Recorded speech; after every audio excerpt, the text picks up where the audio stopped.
Okay. Hi. This is CJ. This is my second night of doing interviews. Tonight I have a very special guest. It's my brother. I'm proud to announce that he has just recovered from the coronavirus. He had it for 15 days. He's a 41-year-old man. He lives in the Lower East Side. And I'm just thrilled to be able to ask him some questions. And I hope it's informative and can maybe help you out with what's going on with whatever you're dealing with. Okay, Todd, you're on. Okay, so first of all, congratulations on recovering from the virus. It's amazing. I mean, we were so nervous for so long. So, so let's start from the very beginning. Okay, so what was the very beginning like? How was the onset? How did that feel? And when was the moment that you realized, oh my God, this isn't just a cold, this isn't just a flu, this could actually be corona? I wasn't feeling well for started on like let's say a Thursday.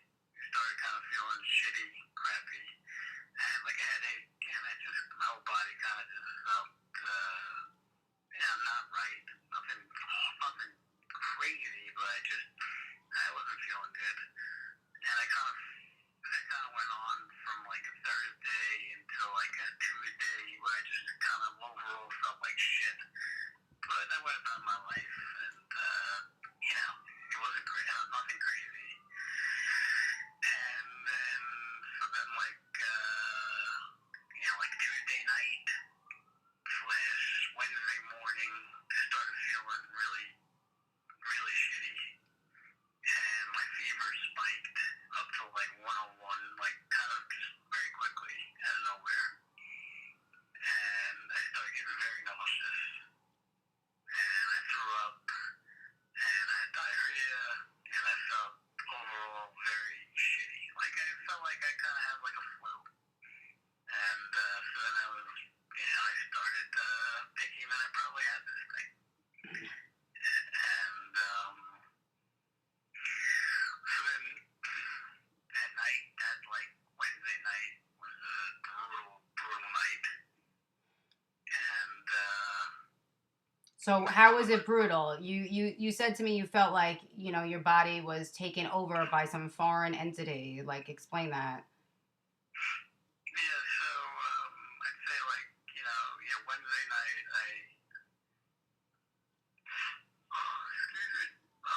Mm. Wednesday night I felt, I had the high fever and I felt nauseous, and that was a bad night. And then I woke up Thursday, I felt even worse.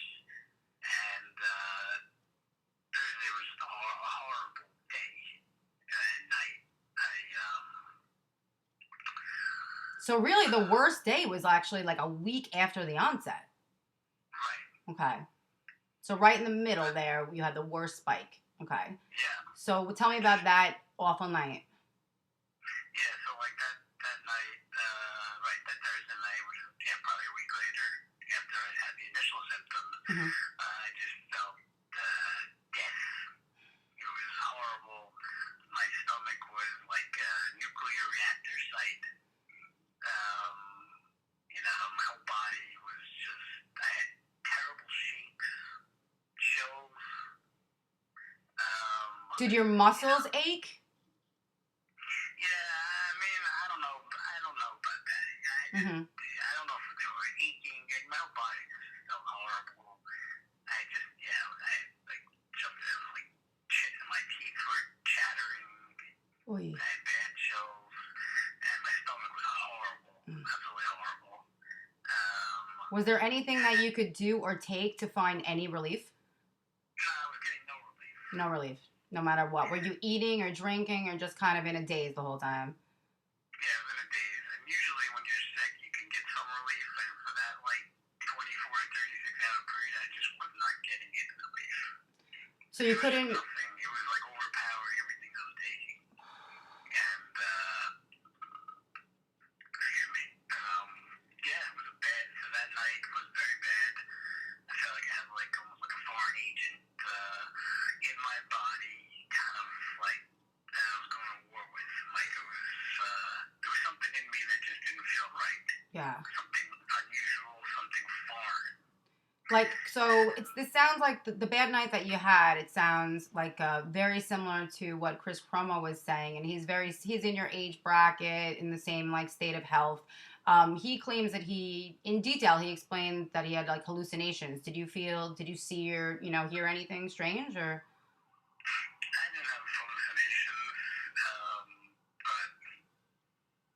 I was definitely out of it, and I was very sick, and So that was 1 week into, from the onset of not feeling well. When exactly did the upswing begin? Was it the next day?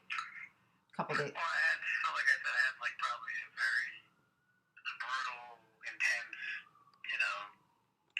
probably wound up being like a 2 or 3 day period, and then I kind of, the intensity went up. I was able to get some relief, especially in my stomach, which had been brutal. I got some relief finally in that area. And You said you had diarrhea. Did you were you throwing up or was it just diarrhea? At that point, it was just diarrhea. I had nothing to throw up. Okay. But you almost feel like I just had acid sitting in my stomach. Damn. And I couldn't throw anything up, Mm-hmm. which made things worse. Mm-hmm. And so, then my fever came down and my stomach, got some relief. And then, I thought I was going to be kind of better. I wasn't as bad, but it kind of lingered there for a while. Lingered for probably another week after that. Wow. So all in all together, like 2 whole weeks of just feeling like crap. 2 weeks. So, but in the middle was really your highest spike, and it sounds like you just had this like, bile just like sitting, this acid building up at the bottom of your stomach. Did it feel like at the pit of your stomach? Just like brewing? Yeah, I don't know. Yeah, it was like in my stomach, in my gut. It felt like it was in my intestines. And you never felt that way before? What? You never felt that way before, even like your worst hangover ever? Just this was even worse? No, this was something different. Different. Something that I just hadn't experienced before. Okay. So I'm so glad that, you finally are feeling better. Are you a little nervous that maybe you're still contagious even though you're on the upswing? Well, I'm assuming that, I'm going under the assumption that I'm still contagious, so I'm taking the appropriate precautions. Wearing the mask, staying 6 feet away from people. Yes. Okay. So, now that you've recovered and you're a survivor, have you been contemplating maybe donating your plasma? I heard that if you are, obviously if you're dying and on a ventilator, it wouldn't do much, but your plasma, because you've developed those antibodies, could be injected into someone else and could possibly save their lives. Is that something you're thinking about contributing?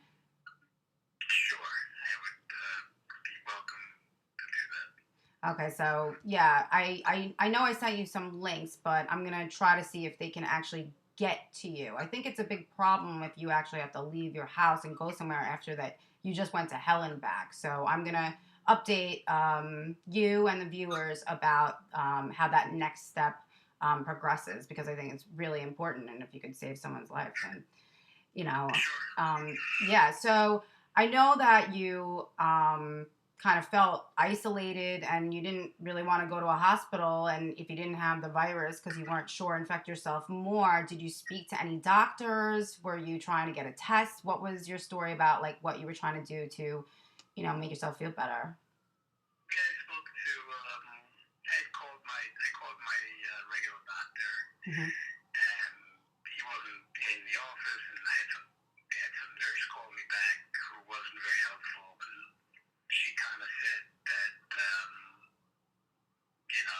at that point my fever had gone down, and she didn't think I was, a candidate at that point for a test, and she said we're not seeing any in-person, we're not having any in-person consultations, blah, blah, blah,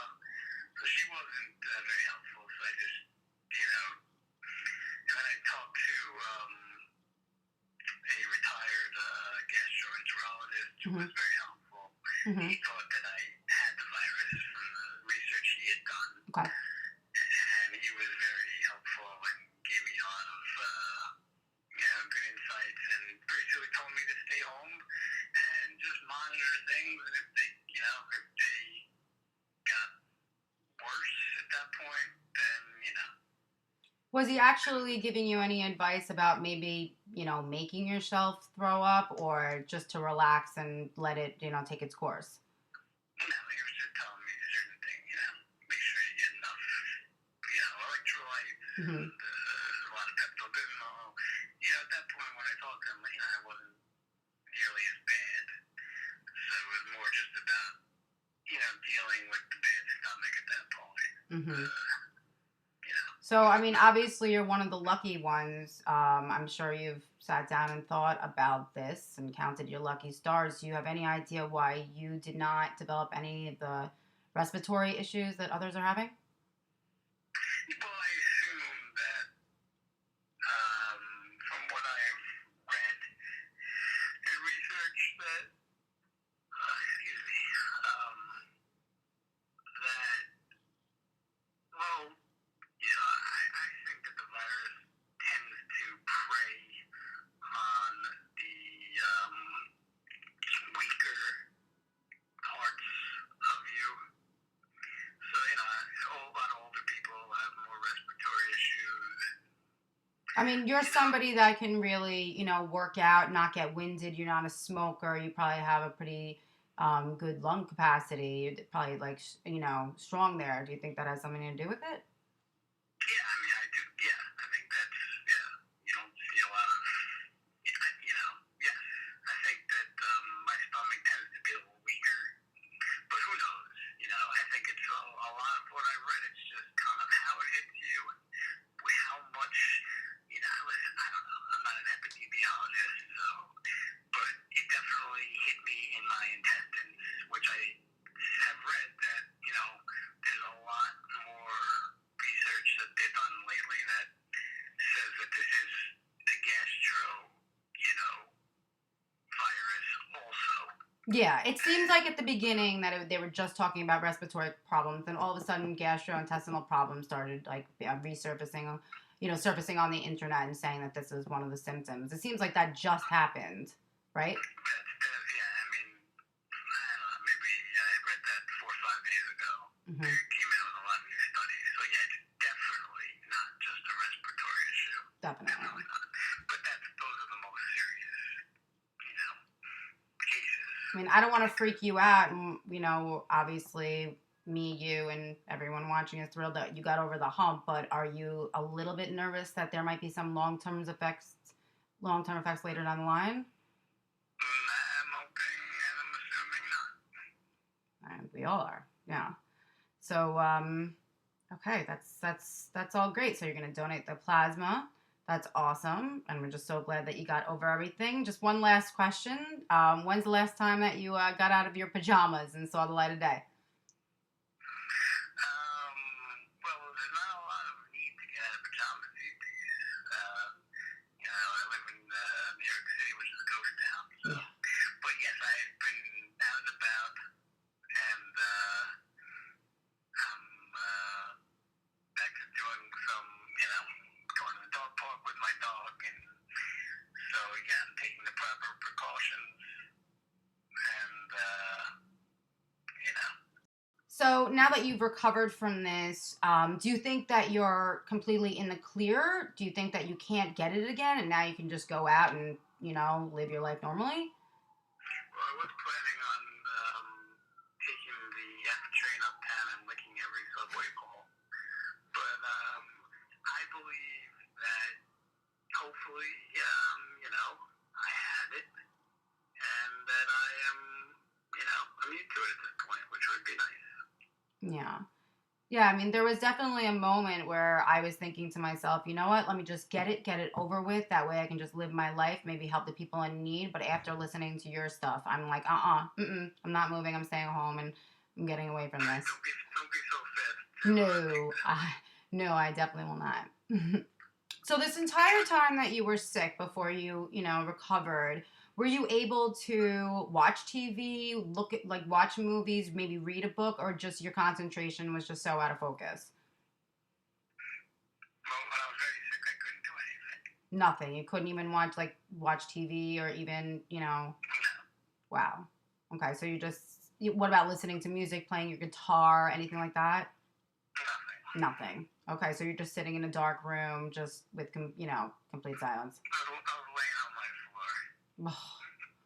Oh, awesome. Oh my God. Seriously, you know, even after 2 weeks of you going through this, you know, are any of the problems lingering, or do you feel actually Yeah, I mean, 100 still not. Yeah, I mean, I'm still not myself. still not yourself? Is it just because it just took such a toll on you, and it's just gonna take a Maybe. My yeah, stomach is still, yeah, it's recovering. takes a while for your body, yeah, for your body to recover from such a crazy monster invading your body. Well, so glad that you got over the hump. Thank you so much. I hope this has been informative and maybe will help some of you guys to know if maybe your symptoms are mirror some of his, so you know that you have the virus. Because I know how hard it is to get a test right now. I guess my last follow up question is how do you think our amazing administration is doing about this problem? I know that that's going to open up a can of worms, but just in 30 seconds. I didn't think we had an administration. Oh, it seems like it's not there to me. But um, any thoughts? Have you been watching our idiot in chief speak? And you know, How long do you have? exactly. All right, I understand. Got it. Okay. So thank you. I'm gonna hang up with you, and I'm gonna say goodbye to my viewers. Thanks so much, Todd. We're so glad that you have recovered from this. You're an absolute hero, and maybe we can save a couple of lives by donating this plasma. And I'll update my viewers on, and I'll I wouldn't go the hero route, but okay. I'll come back to you and I'll have an update about how that how that transpired, because I really would like to know that they're actually coming to you instead of making you go down to a hospital. All right, get some rest. I could hear you yawning. Bye. I'm happy to help. Thanks. Bye. Okay, so that was my brother, and you can email me at cjzontv at gmail.com if you have any questions for him or me. I hope this has been eye-opening to you in any sort of way, and I think that everyone is just at the end of the day, I think everyone's just curious because it seems like just such a foreign disease, and no one really knows what it will do to you, but you know, you can live from this, and let's all keep our doing our part with social distancing and staying at home. There's nothing out there that's more important than saving lives and staying at home. Okay, so I'll see you tomorrow night when I interview someone else for another edition of Corona Personas. Bye bye.